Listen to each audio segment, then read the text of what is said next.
Good morning. How are we doing? Anyone shaken up this morning? We're good? Not this morning? No, just every other day this week? Oh, man. How many of you guys like earthquakes? How many of you yeah, okay, it's kind of fun until things start falling on your head. How many of you just you're done? Like the moment you're done. Even if it's just a truck driving by, you are in the doorway. Set, ready, go. Yeah, just because don't even mess with it. So this past week, it's been 4th of July weekend. It was just crazy. And then with the earthquakes, it just adds to it. And it's funny, recently we're putting security cameras up around our campus, not only to help secure our campus, but also help secure our community that we get to serve here. But 4th of July was the other weekend, and it was crazy. So I got this alert on the video, and I pull it up, and all of Horst, as every illegal firework you can imagine, was here. And their Ophi was running with 2 Roman candles, just going, wow! So we have video of that. Maybe we'll show it next time. Just kidding, Ophi. But I did want to take this opportunity because this stuff is on our minds. I did want to highlight one of the things that we want to make sure that we do in order to serve you well, but also serve our kiddos. In front of you is an incredible little thing that says welcome. And the back of that, it says, in case of an emergency. So I want to use this time to highlight this aspect of some for you. It kind of gives an idea of what we would do in case of emergency. So if Ridgecrest decided to wave hello again and started everything with shake, we would just stay where we are at. You could find cover, but we wouldn't exit the building until the shaking stopped. And we would all remain calm because it's okay. We would exit out of these 2 doors. We would go down Horst. And then we would meet all the kids' life over in the north parking lot on 183rd. The kids would exit out of their kids' area. All those have secure exits into the alley and out there where there's nothing that could fall on you. We just wanted to highlight this just in case there were ever anything to happen during one of our services because we care about you, we care about your kids, and we want you to be safe. There's also information about here. All of our services, we have a registered nurse or someone who is at least CPR first aid certified. That way, in case there's a medical emergency, either here in the room or in our kids' life area, we always have a medical professional here to help take care of those things and make those important calls if we need to go further. Sound good? Yes. Okay. It's just one of the ways, again, we want to serve and make sure that we are thinking of all the things that can happen because anything can happen. All right, so today we're continuing our series called Into the Pit. Now, last week we talked about, we were introduced to a guy named Joseph. He was his dad's favorite. He came from a super dysfunctional family. I don't know about you, but I don't know many other people who live with their 14, 15 other siblings with 4 baby mamas. And it's just crazy. And that's the environment Joseph grew up in, and he got favoritism from his dad. And my first assumption of Joseph is he isn't very smart. Because if you are a younger brother, you have older siblings, you learn very quickly, keep your mouth shut. Don't say anything that's going to get you beat up. And so he doesn't understand this, so he keeps bragging and bragging and bragging. His brothers are sick and tired of it. They throw him into a pit and then sell him into slavery. Okay, dysfunctional family. And so this is kind of where we pick up in the story, is Joseph has been sold into slavery. But when we talk about the pits, we're talking about the pits in our life, we understand that whenever you're in that spot, whether it's despair, whether it's emotion, whether it's a relationship, whether it's financial, a pit is almost all-encompassing. Every once in a while, there's like a little shining light that it used to be a sign of hope, and it just feels like God's teasing you because it seems so unattainable. And you're just surrounded by these walls, and it just feels like there's no way to get out. There's none. And Joseph is in the spot where he has now been sold into slavery. Who knows what he's going to be forced to do? And in us, we face this spot. And what's interesting is Joseph lives his entire 20s in this pit of these ups and downs. And we're going to get into what that looks like. But for us, we need to understand that today what we're going to talk about, there's 2 pits we're going to specifically focus on. Two pits that are often we're first confronted with, really in our 20s. Now, we may face this as teenagers, but it doesn't really come into effect really until we're a little older. But these are the two pits we're talking about today. We're going to talk about the pit of temptation and the pit of success. We're going to talk about the pit of temptation and the pit of success. See, the pursuit of these two things can grab such a hold of your life and make you captive to things that you never thought you'd be captive to.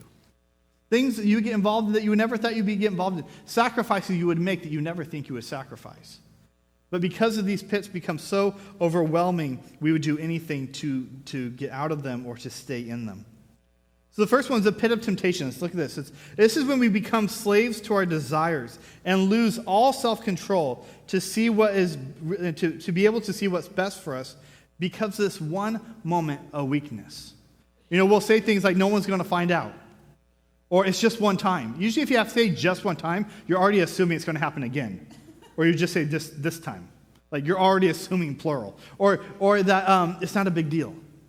FYI, if you ever have to say it's not a big deal, guess what? It's a big deal. Not a big deal, it's a big deal. And so this pit of temptation, what it does is it does not start in that very moment where you fall into the temptation. It can start days, weeks, months, years ahead of time when you begin entertaining these thoughts or these actions or these ramifications that you become okay with. It becomes normalized to you. Or what a lot of people may do is have this idea that it's always greener on the other side, that things will be better if it worked out this way. Or what we do is go, I can fantasize, I can think about this, but it will never happen. And so when you get to the place and it happens, you don't know what to do because you prepared for it to happen, not what to do if it happened. You look forward to it in hope instead of out of you're wanting to protect yourself. And so we find ourselves in these positions where the enemy is an opportunist and will take any opportunity to take you out. And so this pit of temptation happens a long time before.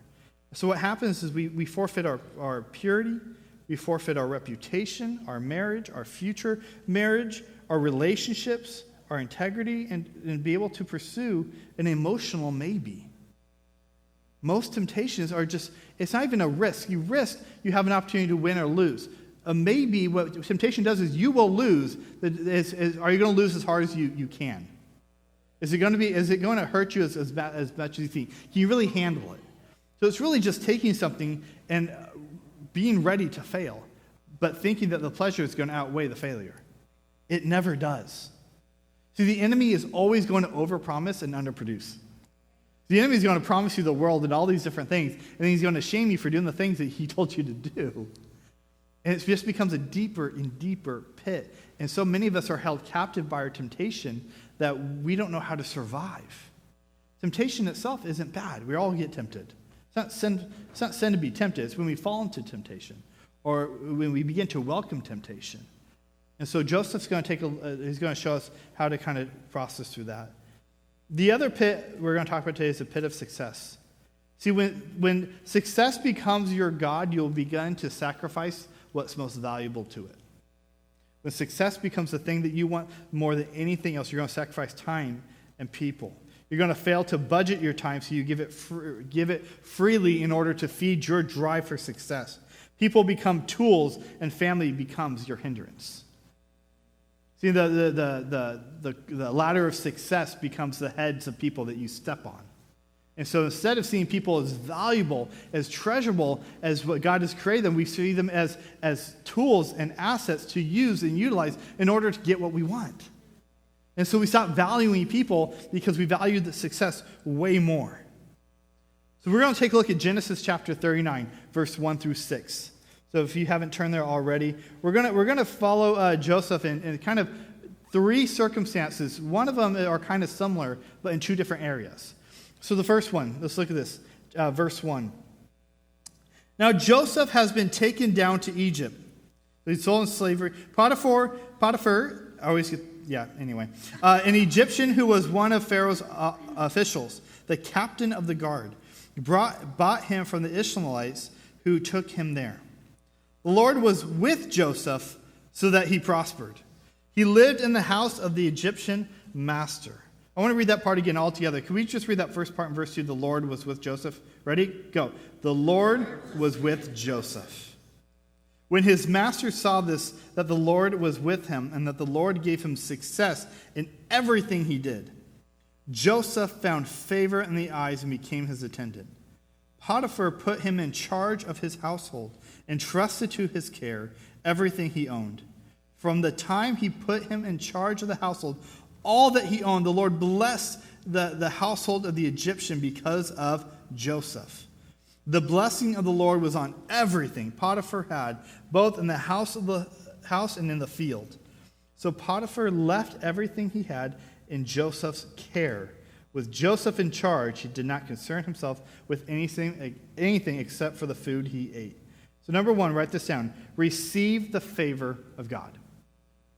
Receive the favor of God. And let me define favor. So we have these different perceptions of what that is. See, favor is a grace or acceptance by God. It's a grace or acceptance by God, determined by the purpose of God, not a person's performance. So when we talk about the favor of God, it's not about whether you are behaving well or you did so many godly things this week, so now you have the favor of God on you. The favor of God is simply to be in line with what God's purpose and his will is for you.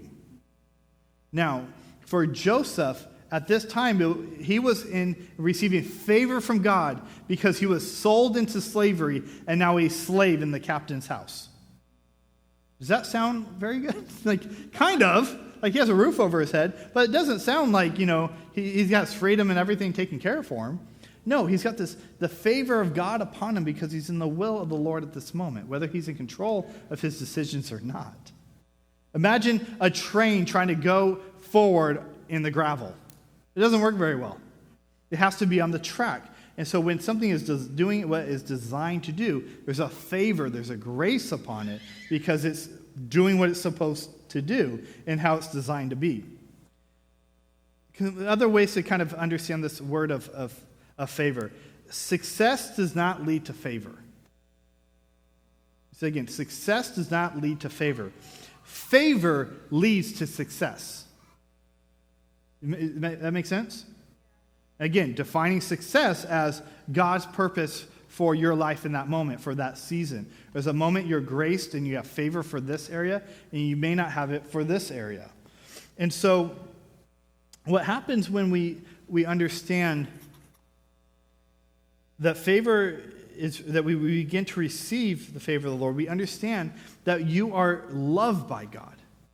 You don't have to earn that favor, that you are chosen by God. You have to earn that favor. We are all have favor with God because he gave his son for us. So there's a favor that already walks on us, but there's a different favor as we begin to walk out the grace and the design that God has for yours and my life. And what happens is when we begin to carry on to the favor of God, we don't have any room in our hands to seek out the favor of man. And that's kind of going to be the temptation with us, between seeking out the favor of God or the favor of man. And the only way we can begin to receive the favor of man and begin pursuing that in our pursuit of success is we have to put down the favor of God in some way in order to receive something else. And so we start finding our value and our truth and our love and our acceptance from other people and the way they view us instead of seeing it the way God views us. And so what happens is we now have to earn our favor. And that's the funny thing with people. You have to earn people's favor. You don't just get it. And a lot of times we have a value system, and it's really we determine if someone's valuable based off what they can do, how much money they make, how successful they are. We instantly start treating people differently when we find out if they make a lot of money or if they are famous or anything like that. Have you ever found yourself doing that? Like, if Joe Schmo walked through the door, we would maybe look back and go, okay, someone new at church, and they would come sit down. And for the most part, they could sit in the back row, and no one really would pay attention. There would be occasional people out there, oh, it's really good to meet you, and I'm really glad we have a friendly church. But now, if Leonardo DiCaprio walked in the room, I'll be attending marriage counseling. But if Leonardo DiCaprio came in the door, what would happen? Oh, we just all start whispering to each other. Oh my gosh, Leo's here. He made it on the raft, like he's here. Like, come on, like, you stopped paying attention because Leonardo DiCaprio walked in the room. Now, it's funny, we went to a convention a few weeks ago, and we were in the airport, LAX, and there were probably like 40 other pastors that we knew or acquaintance with, all on the same flight, so if that flight went down, like half of Foursquare would have to figure it out. Not half, anyway. But, it was like, there were some people there, they came over to me, I went over to them, make sure I said hi, and there were other ones like, I kind of know you, but I'm not going to go say hi, like, it's just going to be weird, right? Well, one of my friends one of my pastor friends, his name was Yater, he came up to Aaron and I, he goes, guys, one of our favorite actors is in a show that we like, it's in the show Parks and Rec, Adam Scott plays a character named Ben Wyatt, and he goes, Adam Scott is in the bookstore. We shot up out of our seat. We went over there, we stalked him for 30 minutes, pretending to look at books, and and then we came back, and he was like, did you get a picture? I'm like, I'm too nervous. He goes, all right, we'll do it. I'm like, okay, cool. So we ran over there, and I was like the guy just hanging out, and then he's like, can I take a picture? Oh, yeah, me too. And then Aaron is in the background, anyway. So we got a picture with him, but he instantly increased that. I got up, spent 35 minutes of my time to try to figure out how I was going to talk to this guy. Meanwhile, I left probably 20 other pastors I knew, and I didn't say hi. Because we have a value scale, don't we? God doesn't have that value scale. Favor of God just simply is we have to begin to receive what he has for us. And we begin to receive the design and the purposes of who he is and what he wants to do in our life. I remember when I was in college, I had gone to Mount Sac Community College. This is a long story, but God told me to go Life Pacific College, but it wasn't really a college at the time. And I said, no, I want to go to a real college. And so I applied and somehow got into Biola. And so I started at Biola. And even though Biola is a fantastic school, love it dearly, I was miserable. Just miserable. And they had great teachers, great students, great program. But the Lord had told me to go to Life, and I was completely disobeying at Biola. And he made sure, he knew that I wasn't supposed to be there. So God is gracious. He said, all right, what is it going to take you to get into my will? And I'm like, oh, fine. You make Life Pacific College a real college, and I'll go to it. That spring, they became a fully accredited college. I'm like, okay, I have to go. So I started going Life. And the moment I got into Life, again, I didn't have crazy success, but there was a peace, there was an understanding, and there was a new flow that began to happen because that's where I was supposed to be. I began to receive the favor of God instead of trying to go after my own favor or the favor of other people's expectations. Because in my mind, one was greater than the other. And God said, I don't care what it is. You're supposed to be obedient to me. And so as we receive this favor of God, we begin to receive more of the things of God in our life. Number 2, write this down. Flee from temptation. Flee from temptation. So in the midst of this success, Joseph, he's at the favor of God on him. He's serving the best he can. I equate him he's like Alfred, to Bruce Wayne. He has the keys to the Batcave. He is in charge at this captain's house, at Potiphar's house. Now it says in the end of 36, it says, now Joseph was well built and handsome. Come on now. This guy look good. This guy, he can hang upside down and do sit-ups. That's what I like to imagine. This guy is well-built and handsome. If you're a man here at this church and you've been part of a church for a little while, guess what? You are well-built. Get it? Get it?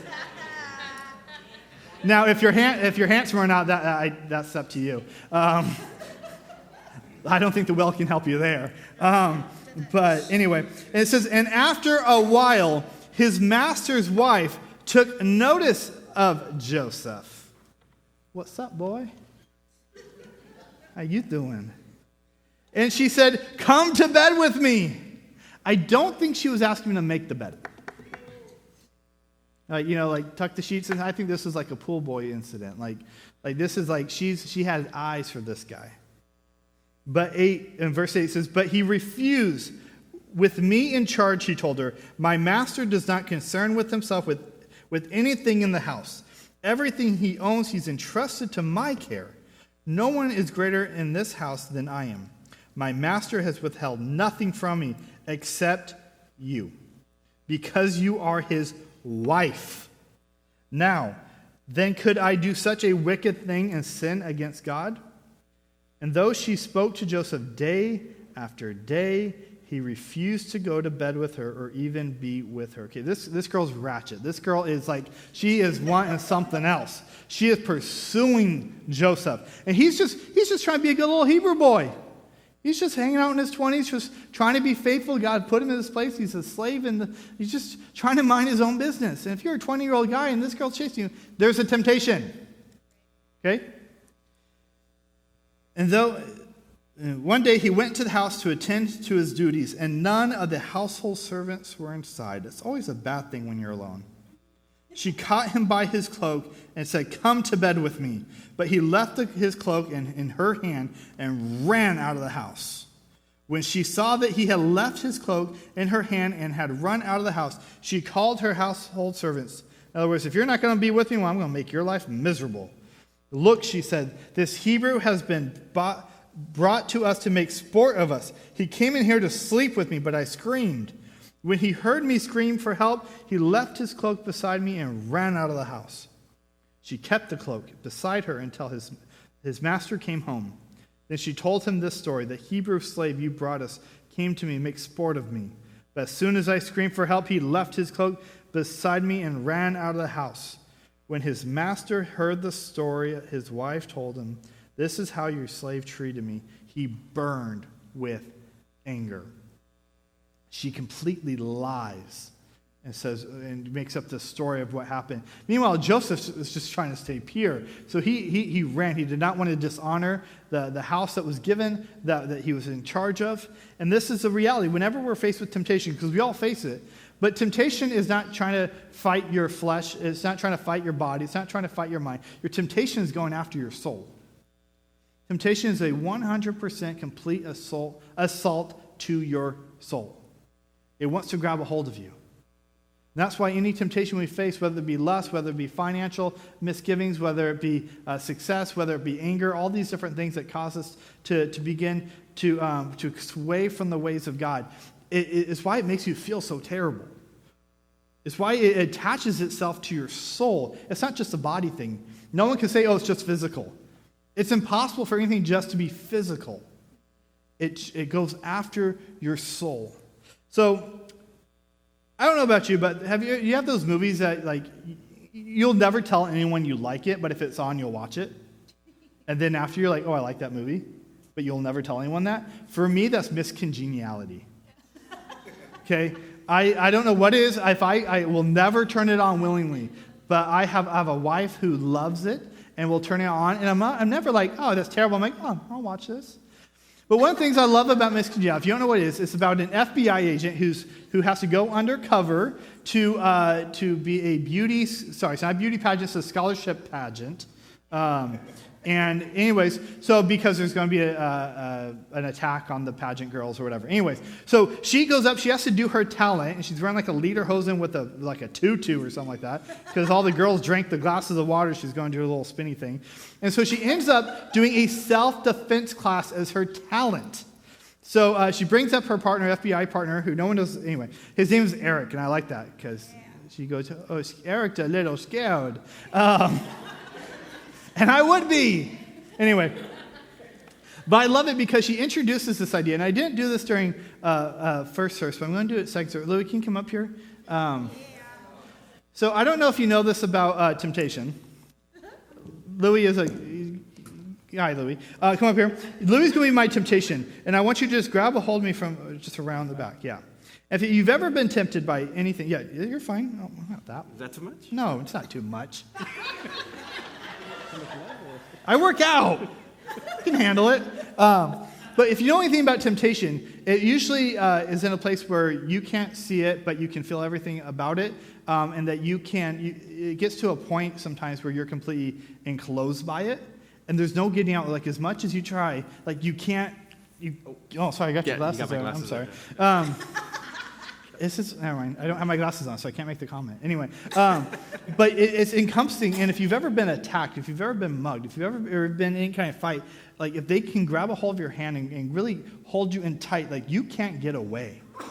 So what I love about miscongeniality, Sandra Bullock's character, teaches us a way to get away from someone who's assailant. And if we understand that temptation is assault on our soul, we need to know how to what? Defend ourselves. And so one of the things that she does is she teaches us how to sing. And by doing that is a way that we can learn how to fight off our attacker. That's solar plex.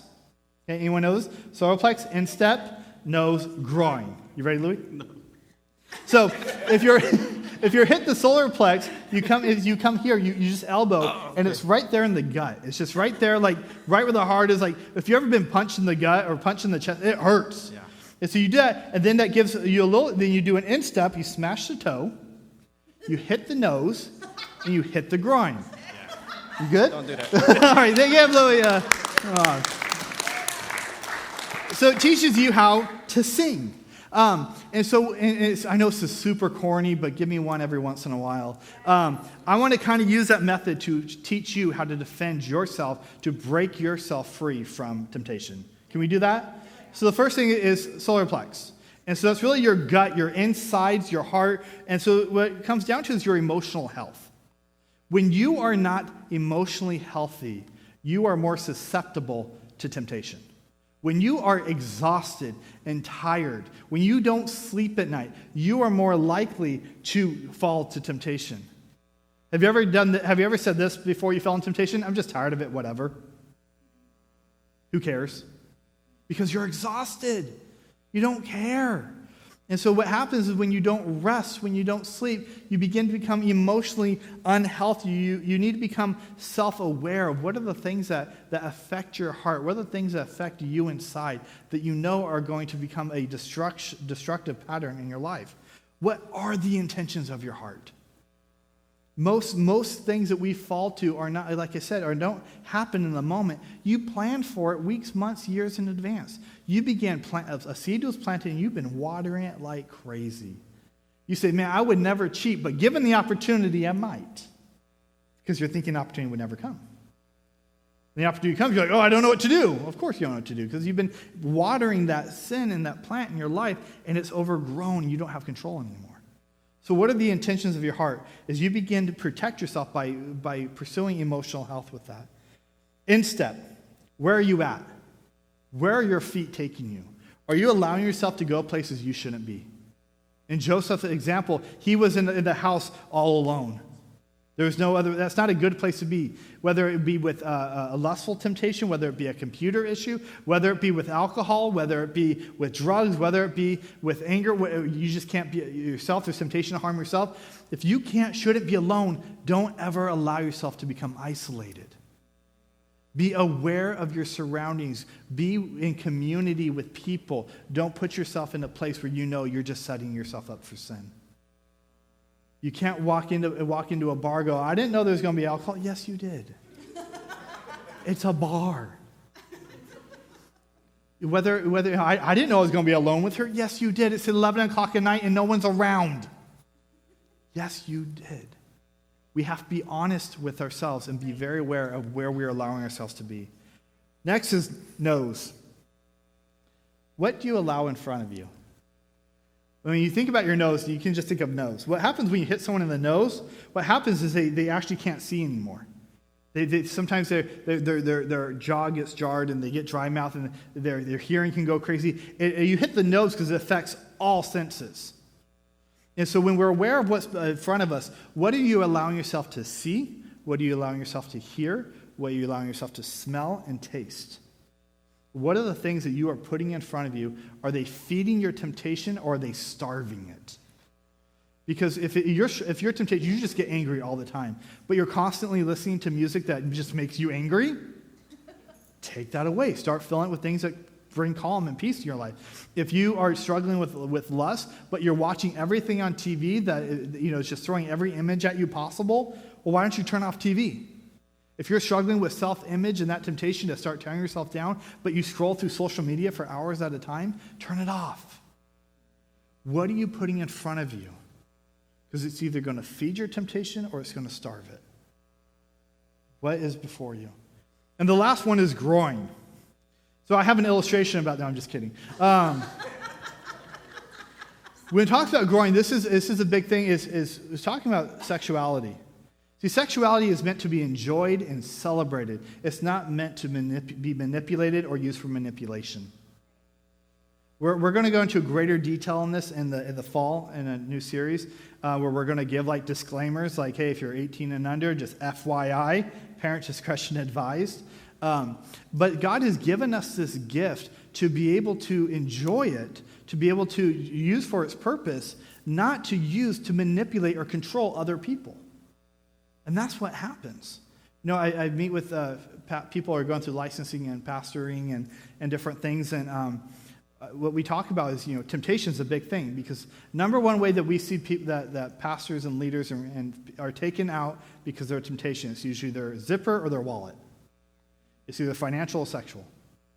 And so we have to be very aware of what our limitations are, because sexual sin is very different than any other sin, because it affects the heart, and it affects the inside of you, and it affects other people around you. It's much deeper. It is impossible to say things, oh, it's just physical, it's not a big deal.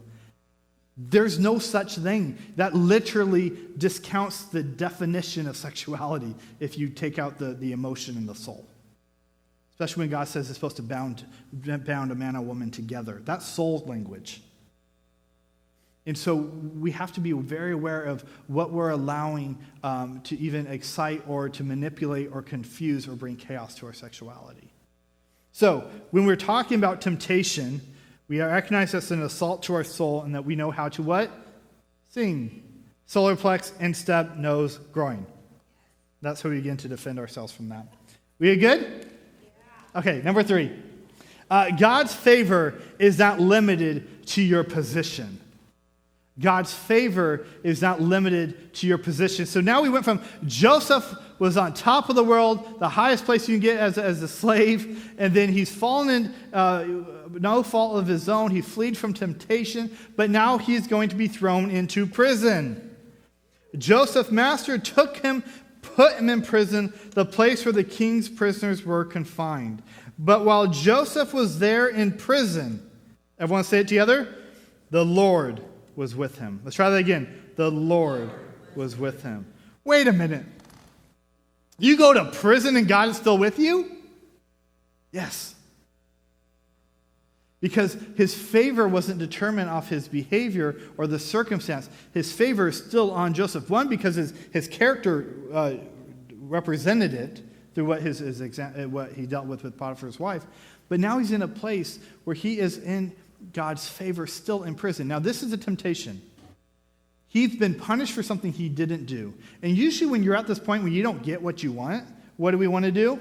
Forget God. I'll do what I want. It's not a big deal. Man, this is stupid. This is dumb. Just screw the whole thing. I'm just going to do what I want. And Joseph could be thinking, man, I'm in trouble for something I didn't even get to enjoy doing. I didn't even get to experience the good part of the sin. And here I am. No, he takes this opportunity. It says this, Lord with him, he showed him kindness and granted him in favor of the prison warden. So even in a situation where Joseph could have just went off the rails, he stays in line with God's purpose and holds on to his faithfulness in order to continue to receive the favor, not only of God, but now of people. So the warden put Joseph in charge of all that was held in prison. He was made responsible for all that was done there. The warden paid no attention to anything under Joseph's care because the Lord was with Joseph and gave him success in whatever he did. Okay, first, either this prison guard just wants a vacation, and it's like, whatever, I don't care. But Joseph had so much favor from God that now the prison began to receive favor. And so Born's like, all right, you do your thing. And this is an incredible thing. With all the temptation in the world to just give up, this is what's incredible. I want you to walk away with this. Joseph did not allow his position to define him. He went from serving the captain's guard to the king's prisoners. And he still had the favor of the Lord on him. So regardless if you are a CEO executive, whether you're a doctor, you're a space engineer, or you're a janitor, or you're unemployed, your position is not, God's favor is not hindered by that. You can be the lowest of low or the highest of high and still have God's favor on your life. Whether you're an assistant or an assistant to, you need to be aware that God's favor can be on your life regardless of what the world says that you are. Regardless of how the world has set your value at. Because God values, because the only title he cares about is that you're a son or your daughter. And that is where we receive the favor of God. That's what begins to change our situation when we are in a pit, is we don't have to be defined by the way the world defines us. And you're a son of God. You're a daughter of God. You are highly favored. You begin to step into that alignment, whatever circumstance you're in, whether it's a financial hardship, relational hardship, whether you name it, whether it's marital, whatever. If you begin to set your eyes upon the Lord and say, whatever you have for me, I want to be in your will, I want your favor, you begin to see success in the purpose he has for you. Now, I'm not saying you're going to have, 20 cars and Lamborghinis and all these different things. That's the way the world defines success. Success is when you're in the will of God. And there's a peace that surpasses understanding that you will never know until you're there. And if you've been there, you know. There's something powerful that happens. And I love it because Paul reflects on this. Paul is a New Testament writer. He comes to know Jesus after persecuting the church. He killed Christians. That's what he did. And then Jesus came to him, radically saved him. Paul is just obeying God like crazy, and like some people like Joseph, when you obey God, you end up in prison. So Paul is writing from prison, and he writes this: whatever you do, work heartily, as for the Lord and not for men, knowing that from the Lord you will receive the inheritance as your reward, for you are serving Christ. So no matter what position you are in, regardless of what value the world puts it on, you are serving the Lord. So we must do so with excellence. See, that pit of success is an easy one to get out of. Change your definition to God's definition of success and start searching after him. Does he want you to be successful? Can you make a bunch of money? Can you do all these things? Absolutely. None of that. That very well may be in the will of God, God's will for your life. But regardless if it is or isn't, are you still going to steward it well? Are you going to allow God to dictate and to lead you in how to live that life well? And so I'm going to invite the worship team forward. As we go into a time of worship, and we're also going to spend some time in communion after this next song. But I want you to take an honest inventory of yourself. Because these things like the pit of temptation, the pit of success, they will ask you to sacrifice what's most valuable to you. And that's going to be your family, your time. And so what I want us to do is just come before the Lord and spend time to just reflect. And maybe it's, Lord, I'm chasing after things that you've never asked me to chase after. I'm sacrificing my family, and you never asked me to sacrifice them. Or maybe you're just wrestling with a specific temptation. Can you just come to the Lord and begin asking for breakthrough? Begin asking that there be a bondage release over your life. So I'm going to invite everyone to stand together.